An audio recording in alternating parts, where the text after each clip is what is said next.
20 లక్షలు ఎందుకు తీసుకోలేదు, కళ్యాణ్తో ఎందుకు ఫోటో దిగలేదు, కళ్యాణ్కి ఎందుకు కంగ్రాచులేషన్ చెప్పలేదు, ఇలా ఎన్నో ప్రశ్నలకి సమాధానాలు చెప్పింది.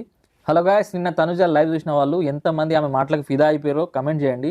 కళ్యాణ్కి మీ మధ్యన ఉన్న బాండింగ్ ఏందని అడిగినప్పుడు కళ్యాణ్ది నాది ప్యూర్ ఫ్రెండ్షిప్ అని, అండ్ ఈ విషయం బిగ్ బాస్ హౌస్లో చెప్పిన, బిగ్ బాస్ బజ్లో చెప్పిన, నాగార్జున సార్ ముందు చెప్పిన, అండ్ ఇప్పుడు కూడా చెప్తున్నా, మీరు ఇప్పుడే కాదు ఎప్పుడు అడిగినా అదే చెప్తా అని కూడా చెప్పింది. అండ్ కళ్యాణ్ని నెగిటివ్ చేసే వాళ్ళకు కూడా, మనం ఒకరికి మంచి చేయకపోయినా పర్లేదు కానీ చెడు మాత్రం చేయకండి, మేము హౌస్లో ఉన్నప్పుడు అంత మంచిగా కలిసి ఉన్నాం, అందరితో ఆడుకున్నాం, కొట్టుకున్నాం, తిట్టుకున్నాం, మళ్ళీ కలిసిపోయినాం, బట్ బయటకు వచ్చి చూస్తే ఇంత నెగిటివిటీ ఏంటో అర్థం కావట్లేదు. అండ్ కళ్యాణ్ విషయంలో ఏదైనా షేర్ చేసుకోవచ్చు అనే నా బెస్ట్ ఫ్రెండ్ అని చెప్పింది. అండ్ భరణి గారంటే నాన్న ఒక ధైర్యం, ఆయన హౌస్లో ఉంటే నాకు ఒక ధైర్యం అని చెప్పింది. ఇట్లా ఒకరేంటి ప్రతి ఒక్కరి గురించి చెప్పింది.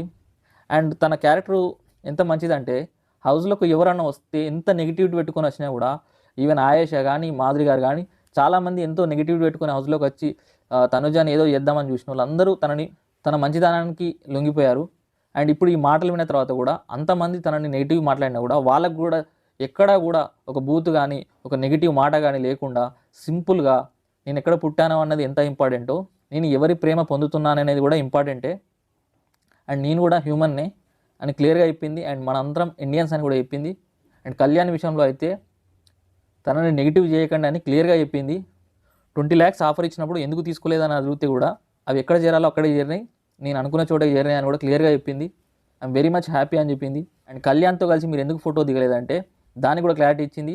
అక్కడ హౌస్లో ఫినాలే వీక్లో సో వాళ్ళందరూ కలిసినప్పుడు కళ్యాణ్ బిగ్ బాస్ బజ్కి వెళ్ళిపోయిందంట.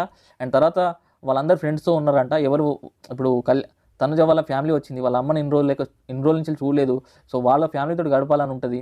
అదే హరిబరిలో కళ్యాణ్ ఉంటాడు వాళ్ళ ఫ్రెండ్స్ తోటి, సో అతను ఎందుకు డిస్టర్బ్ చేయాలని తను వెళ్ళిపోయిందంట. తర్వాత ఎప్పుడైనా కలుసుకోవచ్చు కదా, ఫ్రెండ్స్ అనే వాళ్ళు ఎప్పుడైనా కలుసుకోవాలి, అంతేగాని ఎవరి గురించో నిరూపించుకోవాలనో ఏదో బలవంతంగా ఫోటో దిగాలనో అలా చేయడం కుదరదు కదా.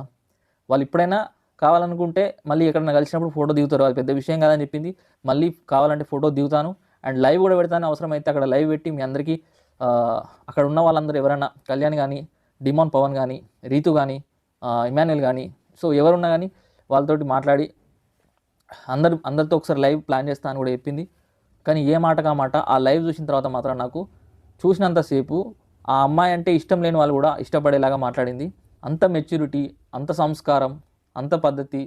నన్ను ఇంతమంది ప్రేమిస్తున్నప్పుడు నేను అందరికీ నచ్చాల్సిన అవసరం లేదు, ఎక్కడో ఒక చిన్న ఇంతమంది ప్రేమిస్తున్నప్పుడు ఎక్కడో చిన్న మచ్చ ఉన్నదని చెప్పి, అంటే ఒక డాట్ ఉన్నదని చెప్పి దాన్నే పట్టుకొని వేలాడాల్సిన అవసరం లేదు. అండ్ నా మొబైల్ కూడా నిన్న సాయంత్రమే వచ్చిందని చెప్పింది తన చేతికి. సో దాన్ని ఆపరేట్ చేసే వాళ్ళు ఎవరు ఉంటారంటే వాళ్ళ టీం ఉంటుంది. తనుజ ఇన్స్టాగ్రామ్ అకౌంట్ను వాళ్ళు నడిపిస్తూ ఉంటారు. ఎప్పుడైనా లైవ్కి వచ్చినప్పుడు కానీ మిగిలిన ఫోటోలు అవన్నీ వాళ్ళే పెడతా ఉంటారు. కాబట్టి ఇది అర్థం చేసుకోండి. ప్రతిసారి ఆమె సోషల్ మీడియాలో ఉండి ప్రతిదానికి రిప్లై ఇచ్చుకుంటూ ఉండలేదు కదా.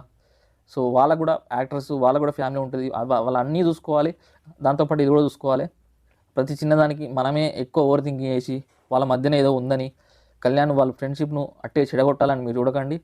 ఏదైనా కానీ షేర్ చేసుకోవాలని అంటే ఫస్ట్ గుర్తుకొచ్చే నా బెస్ట్ ఫ్రెండ్ ఎవరు అంటే కళ్యాణ్ అని చెప్పింది. ఇంత చెప్పిన తర్వాత కూడా మీరు వాళ్ళిద్దరిలో ఎవరిని నెగిటివ్ చేయాలని చూసినా కూడా సో అది వాళ్ళిద్దరికీ నచ్చదు. సో అర్థం చేసుకొని ఇక నుంచి మానేయండి అని. అండ్ ఈ లైవ్ తర్వాత నాకు తెలిసి చాలామంది క్లారిటీ వచ్చిందని నేను అనుకుంటున్నా. సో మీ లైవ్ చూసిన వాళ్ళు మీకు ఎలా అనిపించిందో కూడా కమెంట్ చేయండి.